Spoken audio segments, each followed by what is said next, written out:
Hey everybody, welcome to another episode of Reviewing Comics with me, your host, Alexander Turbin. Today we're going to be going over Eclipse Comics California Girls number 6. But before we get into that, I'd like to show you some of my own work. This is Random Access. It's a full-size, full-color comic book that I produce every month. Well, mostly full color.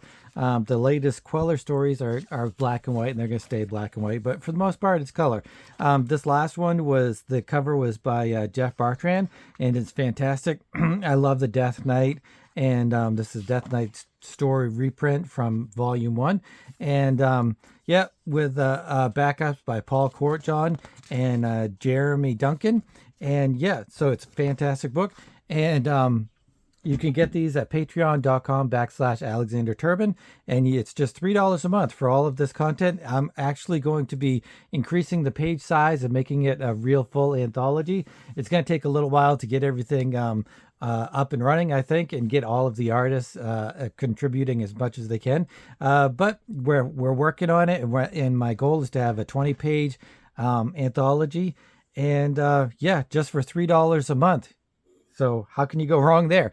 So you can get these, like I said, at Patreon, but you can also check me out at AlexTurbin04401 at Instagram.com or AlexTurbin04401 at Yahoo.com, which is my email. And I appreciate all of the patronage that you guys give and all the support you give, and I really truly appreciate it. So now on to California Girls. So I got California Girls. I was like, maybe this is kind of like a Love and Rocketsy kind of thing, but it really isn't. It's kind of a simple romance comedy book, and it's not really up my alley.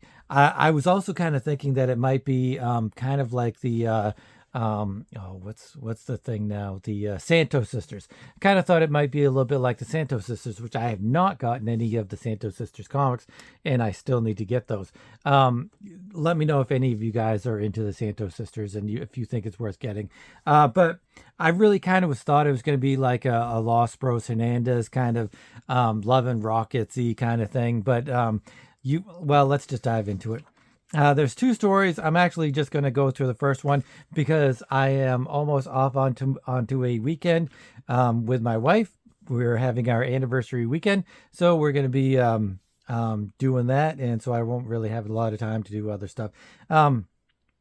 So this was created by Trina Robbins, but the story is actually guest penciled by Barb Roche, and Trina does the story and inks, and L. Lewis Bohalis does the lettering. So this goes, California Girls ran from 1987 to 89, I think, or 88, and it went for 8 issues. And the last issue actually is written by or drawn by one of the Hernandez brothers. I can't remember which one. So they kind of were into this California Girls thing. I think they were just kind of, ran in the same circles or had the same kind of influences and stuff as this Trina Robbins.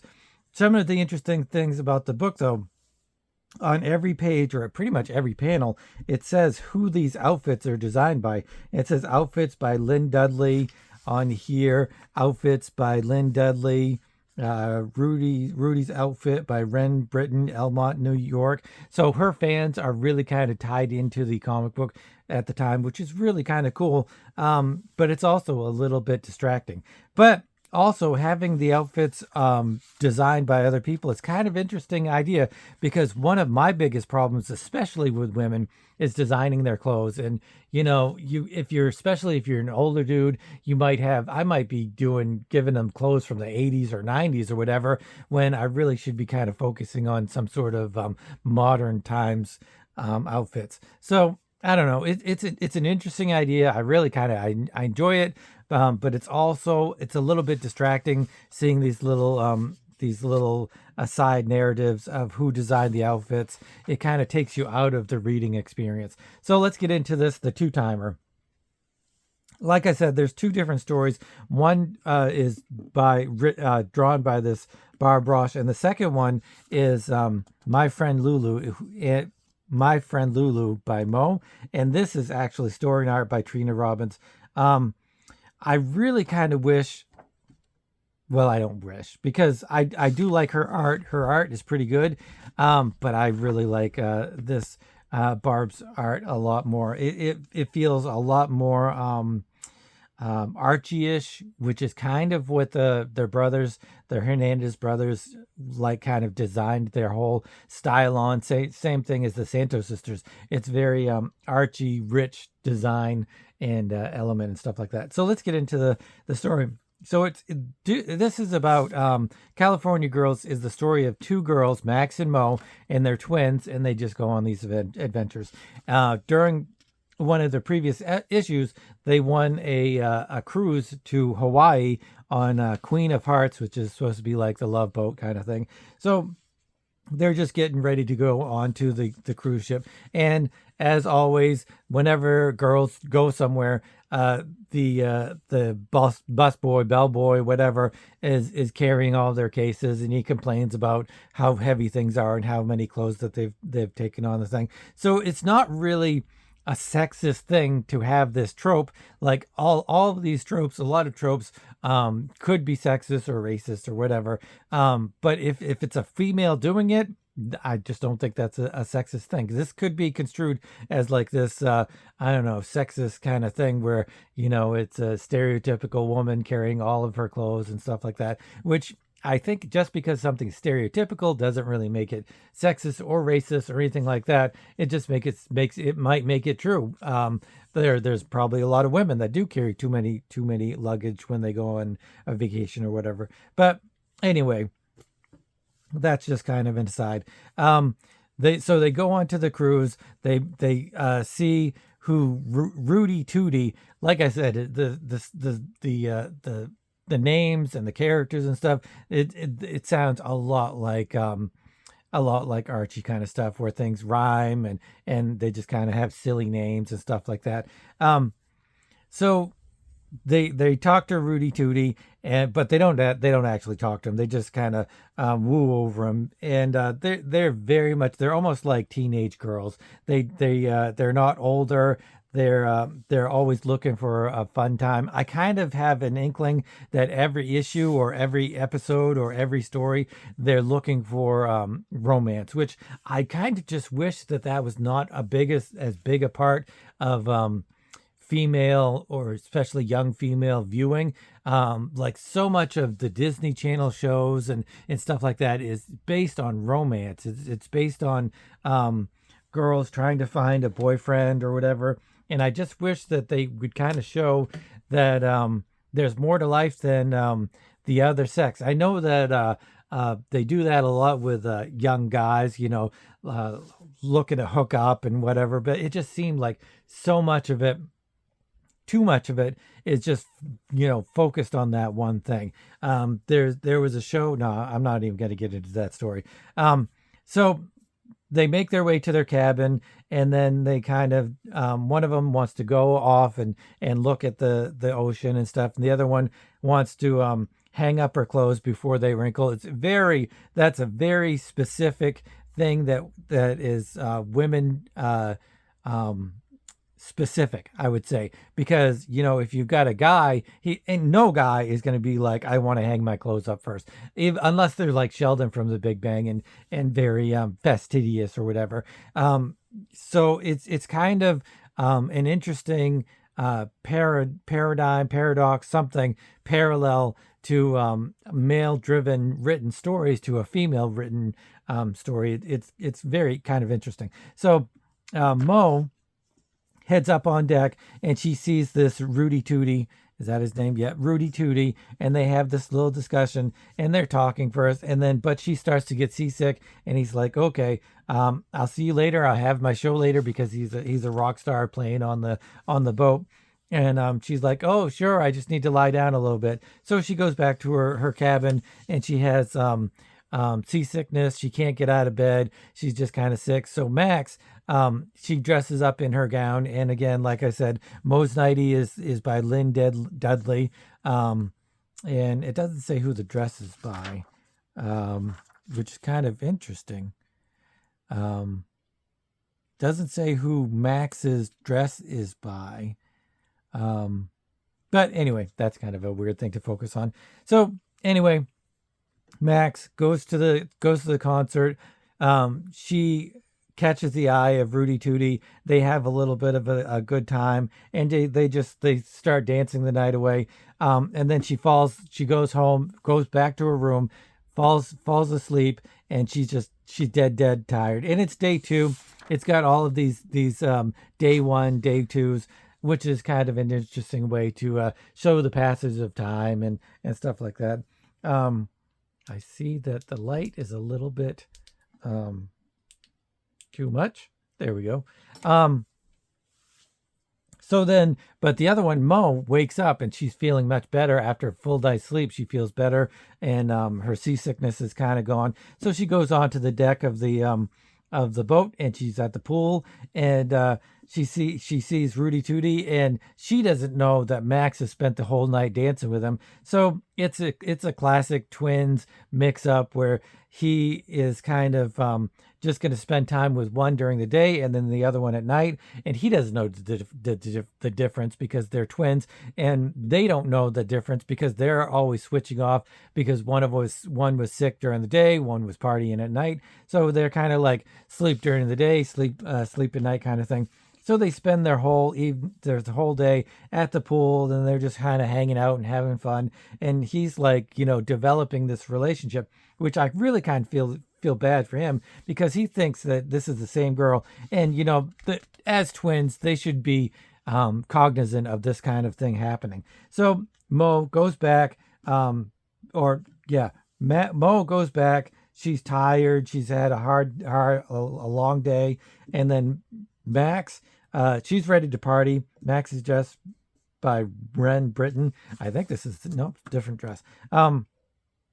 She's ready to go out and party, so she goes out and she has dinner with Rudy Tooty, and Rudy Tooty's like been going day and night. He hasn't been sleeping, and Max and Mo have been sleeping regularly. And dear reader, we don't have to tell you about day 4, do we? So I think that supposed to mean that they have sex with Rudy Tooty. I don't know if they both have sex with Rudy Tooty or just Max here. I kind of think that they do because I don't know. I just kind of think they do. So she wakes her up. Max wakes Mo up. I can never remember their names now either. Oh, yep, it is Max. They've arrived in Hawaii, and she wants to wake her up, and she's tired from partying all night, and she keeps talking about it. And then they realize it's Rudy Tooty and that he's been seeing both of them. They get super pissed off at him and give him the cold shoulder, and he's like, "What? Twins?"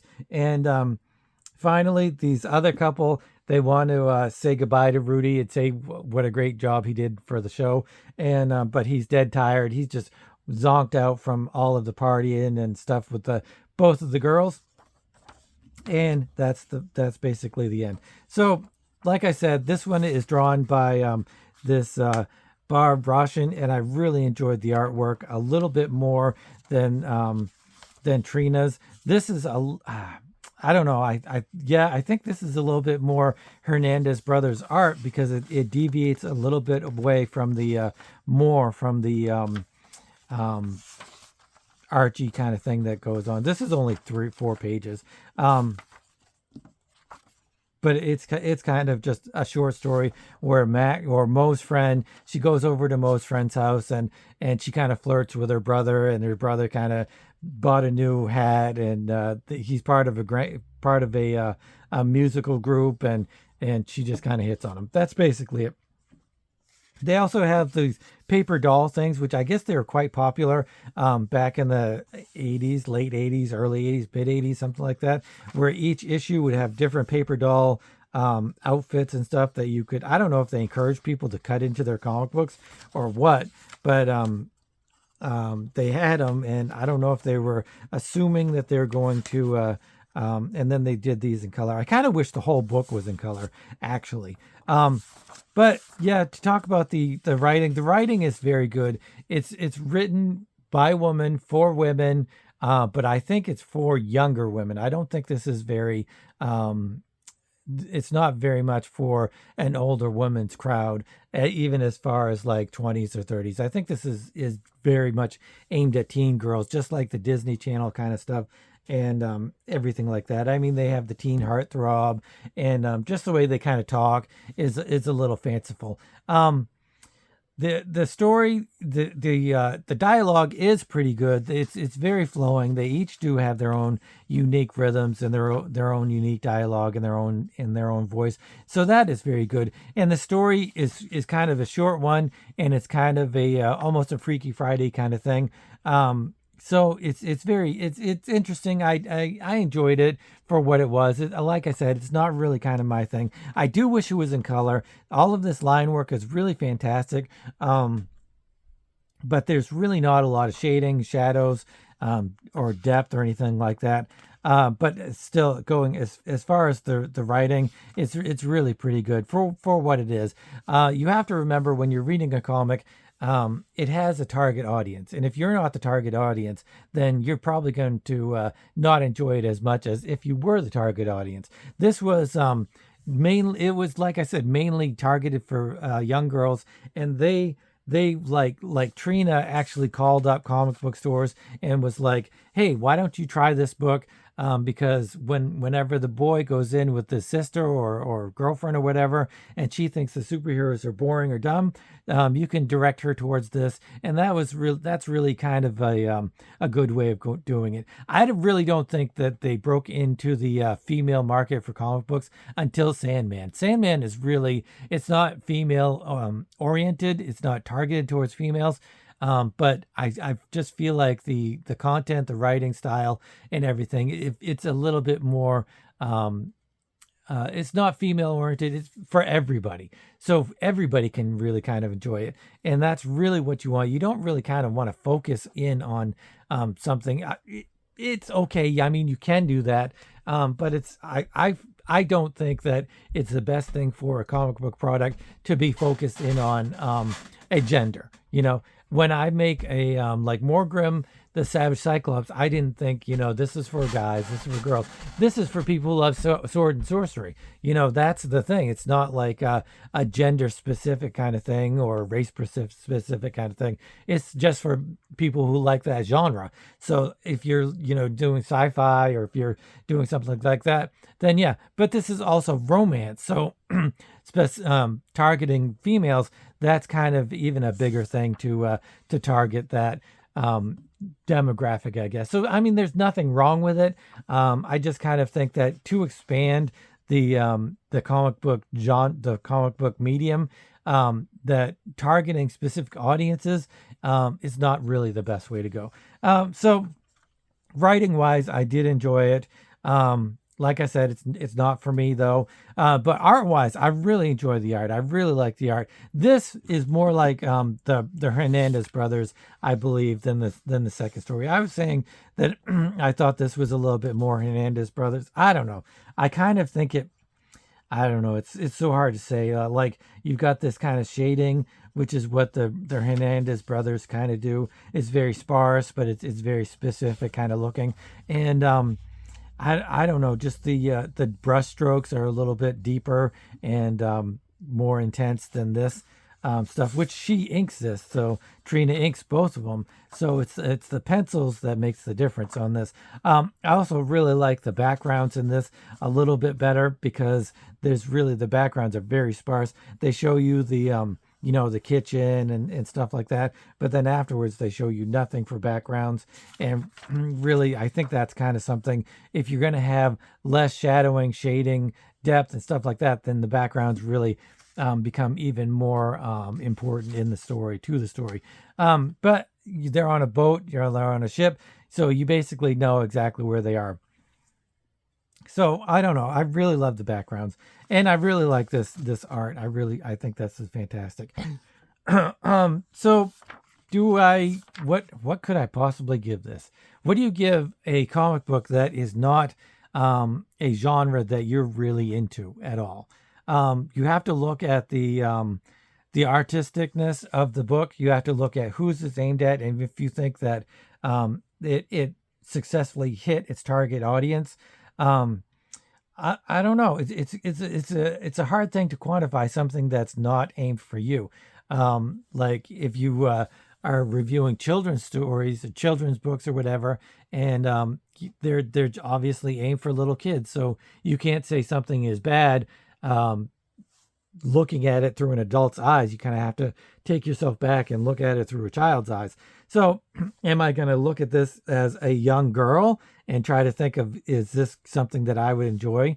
I can't do that. All I can do is kind of look at the art and look at the story, and was it, capably told? Was the dialogue really good? And the answer is yes. Art wise, is it clear? Is it concise? Narrative art wise, is the story clear? Is it confusing? Which it's not at all, even a little bit. Does it move smoothly? Does it catch my attention? Does it, all of these things you kind of have to take into account while you're reviewing this, specifically when it's not a genre that you're really interested in. And I think they hit every beat that they're going for. I think they do a marvelous job at making the girls specific and giving them their own unique personalities, even though they're twins. I do enjoy the outfits by blah blah blah and outfits by blah blah blah. I do enjoy that, and I think that brings the readers into it, even though for me it was a little disconcerting to see that, and then it took me out of the story a little bit. But I do think that being reader specific, that's a good thing for this. So I'm not going to give this a bad review, even though, like I said, it's not for me. I can't. Everyone knows I started at 7. If I would go out and get more of these specifically from the dollar bin, if I see it out in the wild, would I get it? No, I wouldn't. If it's issue 8 and it's the Hernandez brothers, I probably would. But I'm not going to get any other California Girls. But this being not genre specific to me, I'm going to have to give this a higher grade, because I do think all of the artistic and writing merits are there for their specific audience. And the question is, how high do I go? And do I think that they hit everything perfectly? And I kind of do. So I'm going to give this a 9. I can't give it more than a 9, because it would have to have some sort of emotional impact, or some sort of, really bring me into the thing. And I would really have to want to go back, like, even though it's not genre specific, if it transcends that genre, then you give it, a 10. Like, I don't really like basketball. Basketball is not my thing, but one of my favorite movies is He Got Game. And that, because that movie transcends the genre, bringing me into the thing, into the movie, into the sport, and just makes me, incredibly happy to watch it and enjoyable, and gives me that emotional resonance that I'm looking for. So, something like that, I would give a 10. But as this, I can't give it a 10, just because it doesn't have all of that specific resonance that I'm looking for. So, but I'm going to give it a solid 9. If you're into this kind of stuff, then it might be a 10 for you. So yeah, check it out. If you've read California Girls and you think it's awesome, that's awesome. I would love to hear from you as to why you think it's fantastic, whether it's the art or the characters or the story, whatever. I'm really interested in knowing. But that's cool. Things are for different people. Thanks for watching, and if you're new to the channel, please consider subscribing and hitting the notification bell and all of that cool stuff. But even beyond that, I really like to hear the comments from all of the comic book readers, creators, writers, everything. I love talking about comic books with you guys, and that's my biggest thing. So please leave a comment, especially what you think about California Girls. I really would like to hear. Like I said, I'm on vacation for the weekend, so I'll be back on Monday and doing another video, and we'll be looking at some more cool stuff. And I've got some cool stuff going on with my random access and other books I have in the works, and I hope to have that out soon and get your support, and which I really truly appreciate. So thanks for watching, and as always, keep on creating.